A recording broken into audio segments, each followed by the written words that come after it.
Getting a first date? Easy. Okay, maybe you're like, bullshit, I don't feel that way, and that is okay.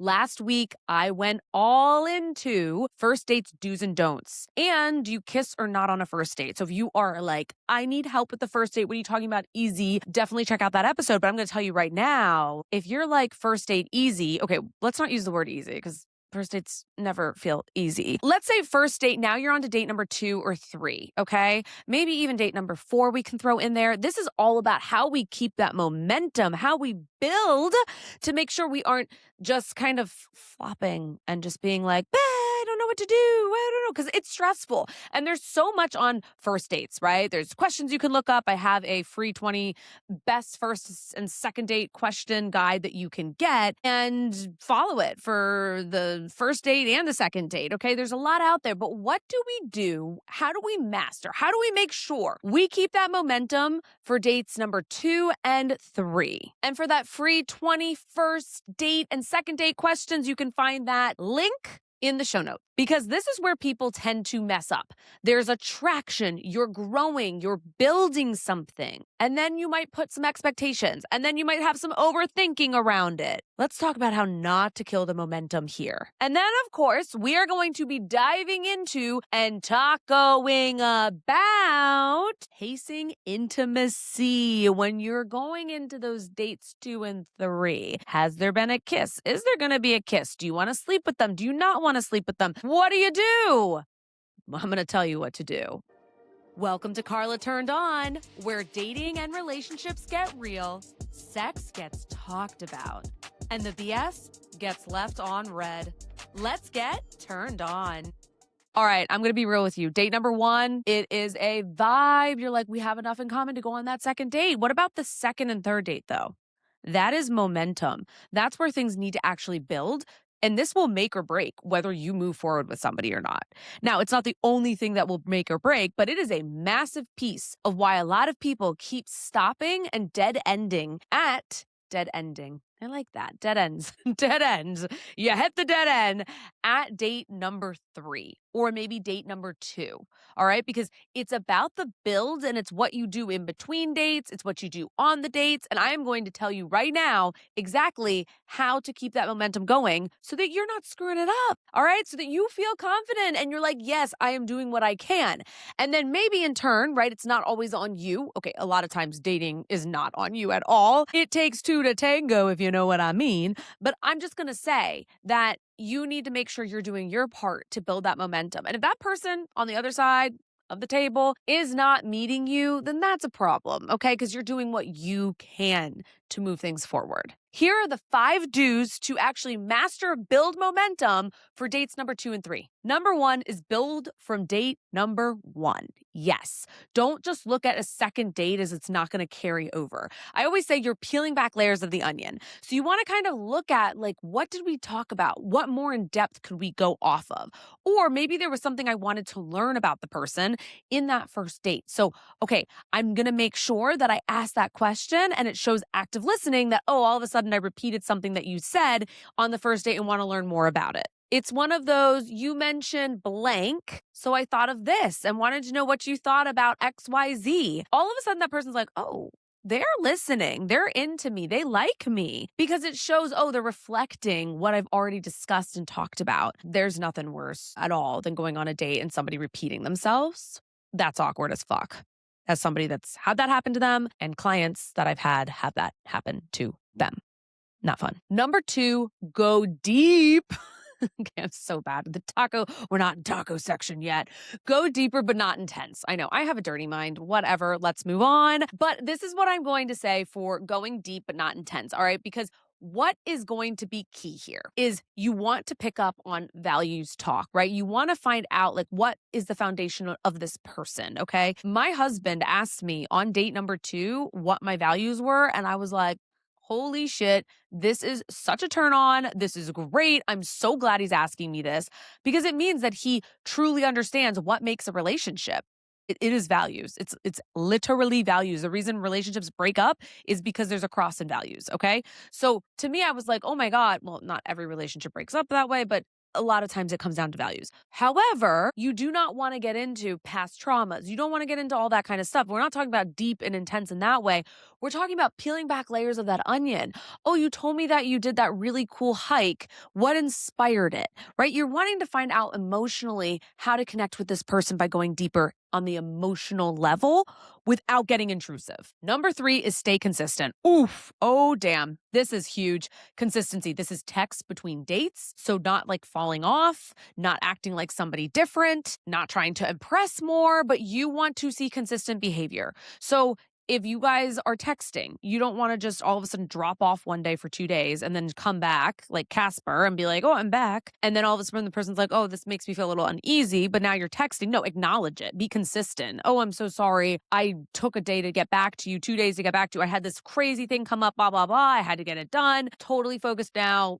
And then answer the question, right? There's a lot that happens in between these dates that also needs to build the momentum. And in that consistent texting, that's going to reflect a lot. But the most important thing is you want to be the same person from date number 1, because that's going to carry through. And I'm going to say it's a turnoff when you go on a third date and the person's acting completely different. Because then all of a sudden you're like, wait, I was so excited. And now this person's like showing a different side that I'm not interested in. Number 4 is let it progress naturally. Stop trying to force the next date. Stop trying to force the future. Okay. So yes, it is okay to do a slightly longer hangout. I think my husband and I's second date was about 2 hours.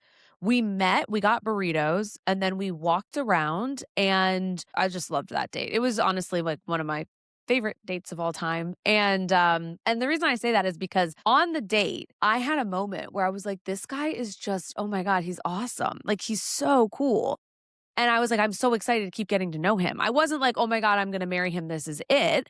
But I was like, wow, like he's such a cool person. I love this. Like there's like a vibe. We're getting along. And so we weren't trying to force it though. I wasn't like, oh my God, let's go, we went and gotten burritos. Now we're doing this walk. Now let's go do X, Y, Z. It's like, I was okay letting like things just progress naturally. I wasn't trying to force the next date. And so I think that that's important, right? So after that second date, we texted about, oh, let's set up the third date. And then he had a scheduling conflict. So we were like, okay, well, maybe we can try this or make that work. Like it wasn't this like anxiety ridden, like we have to get it done. We have to lock it in. We got to plan it. Otherwise it's going to be gone forever. It just was progressing naturally because we both wanted to make it work. We both wanted to see where this could go. And number 5 is stay curious, but not attached. No future tripping. Okay. Like you want to stay curious. You want to be, wondering about this person more. You want to learn about them. What makes them tick? What doesn't make them tick? And not in like a deep way, but what are things, about them that kind of seem goofy or quirky and you can learn and explore more about that? Are they introverted? Are they more of an extrovert? You're kind of talking a little bit more about personality types. Are they somebody who likes to do a lot on the weekends, or who are their close friends? Maybe they're kind of telling you some stories about hanging out with some of their friends. So you're starting to just kind of be curious about their life and who they are without feeling like, is this my person? I need to know. I need to lock this in. Because that shit, I'm going to tell you right now, is going to stress you out. It is going to stress you out, and you are not going to know if they're your person because it is literally dates 2 or 3. Yeah. Even if, I'm literally going to push back on this. Even if somebody's like, I knew on date number 1 they were it and that was it and I was going to marry him. Great. I'm really glad. Let me tell you how many times I thought on date number 1 I was going to marry somebody and they were the one, and they absolutely were not. Okay. Being able to say that is luck because you really actually don't know. You still have to build an actual relationship that's healthy based off, well, not every relationship is healthy. The idea is to have a healthy relationship that is based off of trust, safety, emotional, physical safety. Okay. So like that takes time.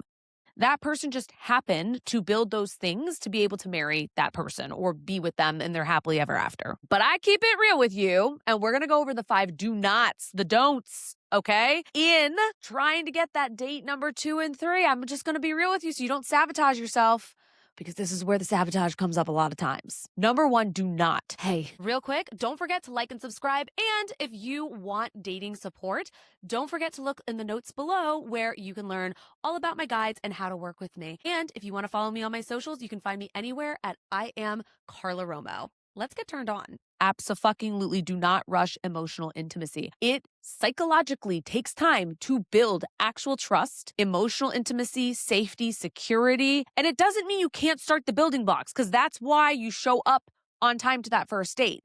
That's why in between dates 1 and 2, you text the person a little bit to show, oh, I'm still interested, even though we set up that date. That's why on date number 2, you follow through. You don't try to reschedule a bunch. That's why on date number 2, you respect somebody's boundaries and personal space. You're not trying to pry and get all this information out of them. You're not oversharing about yourself, okay? So this is important to recognize. And you also don't want to act super cool too soon. Let's be real, okay? Like, we're all odd and weird in our own way, okay? I literally do not believe that anybody is like quote unquote cool and normal, okay? I think that we're all quirky. The idea is to be able to be yourself, all right? And obviously, if there's parts of you that's like, can be very quirky, I don't want to just like expose that out in the open. That's okay, right? There's a level of comfort. Like, you're not just going to show up and just like be yourself. Like, there's a level of trying to get to know somebody and create safety and emotional intimacy in a space that feels good and contained on a date. That's what you want to focus on. Number 2, do not future trip. Don't future trip. I'm going to tell you that right now. Okay, the future tripping. Oh my God, I'm going to marry them. We just kissed on date number 2. There were sparks. Oh my gosh, this is the one. They are it. Okay, we're going to go on this holiday. Even on the date number 2, it's like, oh my God, well, you also like vacationing in Europe? Me too. We got to do it. We got to plan a trip to Europe. You're on date number 2, bro. Okay, whether it's a woman or a man, I'm just calling you bro. You're on date number 2. Like, really? Like, that doesn't make sense. Even on date number 3, still doesn't make sense. You do not want to get ahead of yourself. It makes the other person also feel really awkward, or it buys into the fantasy of them future tripping. And now you guys are living in the fantasy versus the grounded reality of actually getting to know one another. And that right there is a rude awakening when all of a sudden you realize, oh shit, we don't know each other. I don't know if I actually like this person or I like the idea of them. Number 3, don't change to keep them. Okay? This is a big, big, big no. So that looks like canceling your plans to go on that date number 3. I get maybe you have a busy schedule, but you need to make time for it. And if that person is trying to say, oh, I only have this Saturday available, and you have this really cool thing with your friends, do not cancel that, okay? That's where enmeshment, codependency, lack of boundaries start to pour in, right? That creates the foundation of codependent relationships. And if you're like, what's codependency? I do an entire podcast episode on that a couple episodes back. You can definitely check it out around my story of breaking free from codependency for damn good. And I'm going to throw this out there too. If you're new or you're an OG listener, I love you. You're awesome. You're great. But I am also going to ask if you can please rate the Fobcast. Rate the podcast wherever you listen. Whether you want to give it 5 stars, please give it 5 stars. It would be really awesome. And just comment a little something. It helps boost. It gets the word out there. I do this for you, and I would greatly appreciate that. But number 3, don't change to try to keep them. Dropping your routine is not okay. I'm just going to be real with you. This early on, yes, in relationships. Okay, say somebody has a really busy work schedule and you're trying to find time. You might have to maneuver some things around, and that's fine. That makes sense. You're in a relationship with somebody. You've built those blocks, the stability. You do not have that on dates number 2 and 3. Don't even go there. Don't even think about it. Don't even attempt it. Okay? I want you to still live your life and have the things that are important for you, because that's going to just rush this process and it's going to create false emotional intimacy. All right. You want to make sure that you are doing things on your time and not trying to just rush it. Number 4, do not ignore inconsistency. This one, okay.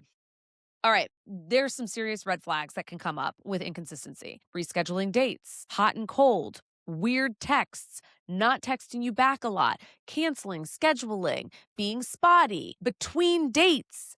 Don't ignore that shit, all right? Because that usually shows that this is how the person communicates. It is an indicator there's something much bigger going on in that person's life.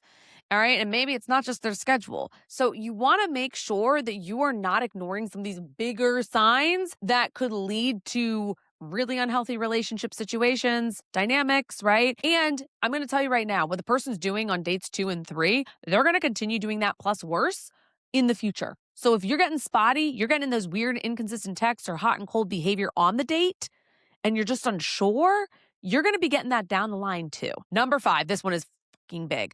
Do not assume exclusivity. Do not. You are only dating dates 2 and 3. And actually, to be honest, I do not suggest creating exclusivity by dates 2 and 3. You do not know this person. This is still so new. It's literally been 2 to 3 dates, okay? And I'm going to throw this caveat out there. You also want to make sure you're spreading out the dates, okay? So you're not just like rushing a whole week of 3 dates in one. This is just going to be, this is key, all right? Because a lot of times, sometimes people be like, oh, let's be exclusive. Like, I just want to see you. And look, that's okay if you guys both agree and have like a very mature conversation around it of like, I'm not dating anyone else. I don't like to date other people. We've been on 3 dates. I really just want to like keep dating you. How do you feel about that? It's okay also if you want to be like, yeah, that's fine. But I just want to be very clear. We're not in a relationship. And if we want to date other people, we should let each other know that. Okay. I'm totally big on having a conversation like that.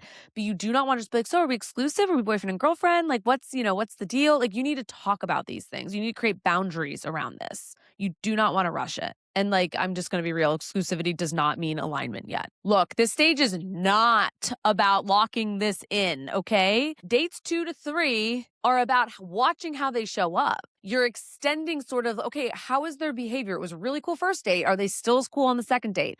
Are they still as cool on the third date? And when I use cool, I'm not talking about being cool. I'm talking about the vibe. Are you still vibing with them? Do you still get along with them? Or do you notice that weird hot and cold behavior? Listen to that. And always, always, always I say, if your gut is off, it's off. Follow your damn gut. And remember, attraction gets you a second date, maybe even a third date.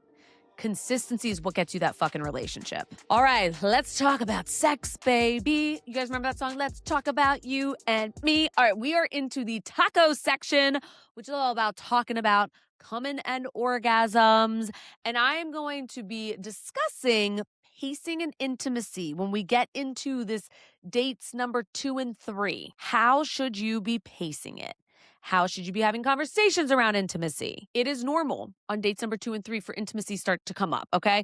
That is a normal process. Maybe you've kissed, maybe you haven't kissed, maybe you're thinking about it. Maybe you guys have kissed and you're kind of like, ooh, I kind of want to sleep with them, but I don't know if they're ready to or where we're at with all of this. And this is where it can start to feel a little confusing because you might feel like, okay, I'm ready to take that step. Or maybe you're like, mentally, physically, I want to take that step, but mentally, I don't want to go there yet. I want to take my time with this person. You got to know what's best for you. There's no right or wrong here, but you got to know what's best for you and what's going to be right for you. You do not need a big talk. Okay. I have a sex guide called No Filter, the sex guide every dater needs that helps you with all of the sex stuff that comes up.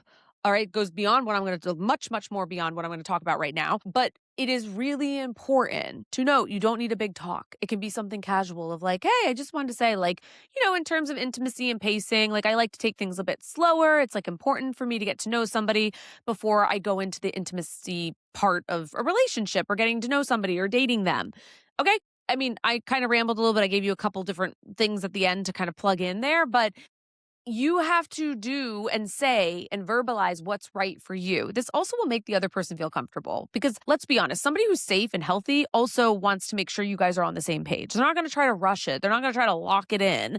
They want to make sure you guys are both, in the same place. And if you're not, that's okay. There's nothing wrong with that. You can still date somebody. Maybe somebody's ready to sleep with you and you're like, I'm not ready yet. And that's okay. The idea is that they're respectful of you and you're talking about it. You're tacoing about it. This is going to be really big. Okay. You want to watch how they respond.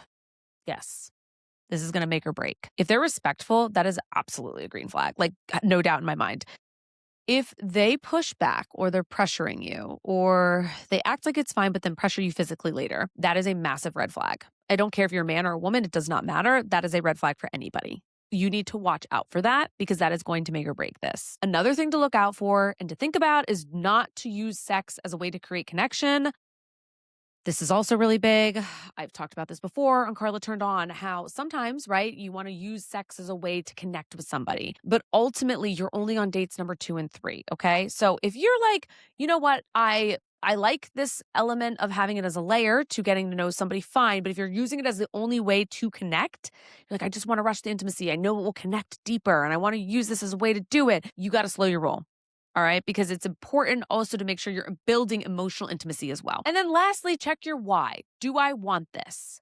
Or am I afraid to lose them? Why do I want to be intimate with them? That's okay. Like there's no right or wrong. And if it's a yes, yes, yes, or a no, no, no, that's okay. Get to know your why. It'll give you clarity and then you'll be able to communicate it with them and talk about it when you're pacing out that sex.